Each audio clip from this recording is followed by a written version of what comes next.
బట్టి గారు బడ్జెట్ లో అంబేద్కర్ కొటేషన్లు బాగా చెప్పారు, చాలా సంతోషం, మేము కూడా గౌరవిస్తాం. అయితే అధ్యక్ష, ప్రపంచంలో అతిపెద్దదైన 125 అడుగుల అంబేద్కర్ విగ్రహాన్ని ఈ రోజు కేసీఆర్ గారు నిర్మిస్తే దాని వద్దకు ప్రజలు వెళ్లకుండా తాళం ఎందుకు వేశారో కూడా చెప్తే బాగుంటుంది కదా అధ్యక్ష. కేసీఆర్ గారు గిరిజనులకు 10% రిజర్వేషన్లు ఇచ్చారు. ఇచ్చిన మాట ప్రకారంగా తండాలు గ్రామ పంచాయతీలు చేశారు. పోడు భూములకు పట్టాలు ఇచ్చారు. ఈ ప్రభుత్వం ఎస్సీ ఎస్టీ గురుకుల పాఠశాలకు పోయిన బడ్జెట్ లో పక్కా భవనాలు ఇస్తామని చెప్పారు. ఒక్క భవనం కూడా కట్టలేదు. చివరికి అద్దె బకాయిలు కూడా విడుదల చేయకపోతే యజమానులు వచ్చి తాళాలు వేసే పరిస్థితి ఈ ప్రభుత్వంలో వచ్చింది అధ్యక్ష.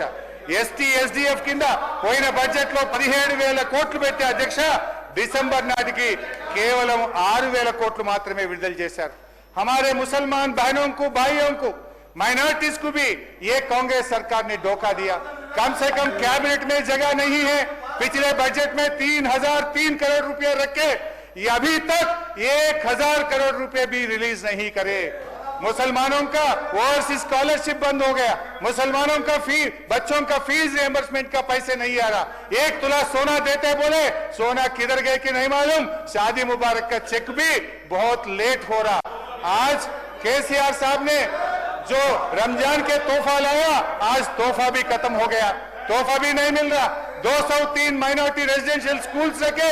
अभी ये बजट में भट्टी साहब ने बोले ये स्कूल को खत्म करेंगे, ये स्कूल्स को इंटीग्रेटेड स्कूल में मिला देंगे बोले तो माइनॉरिटीज का आपको वोट चाहिए, लेकिन माइनॉरिटी का भलाई के लिए आपका सरकार कुछ नहीं करना चाहते. क्या मैं इसके लिए पूछना चाहता हूँ अध्यक्ष.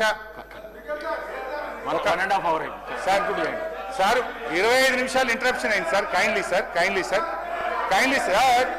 కైండ్లీ సార్ మీరు ఒక్కొక్క పార్టీకి 1:50 నిమిషాలు ఇచ్చారు సార్. ఒక్కొక్క పార్టీకి రికార్డులు తీయండి. మొన్న గవర్నర్ గారి ధన్యవాద తీర్మానంలో 1:52 నిమిషాలు మా మిత్రపక్షాలు మాట్లాడారు. మాకు వచ్చే వరకే ఎందుకు గొంతు నొక్కుతారు సార్? దయించండి సార్.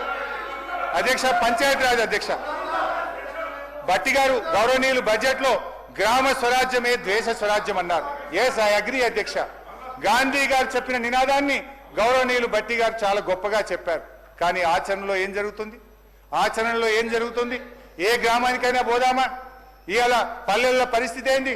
ఈ రాష్ట్రంలో ప్రతి పంచాయతీ సెక్రటరీ 1,00,000 నుంచి 10 లక్షల రూపాయల అప్పుల పాలైపోయింది.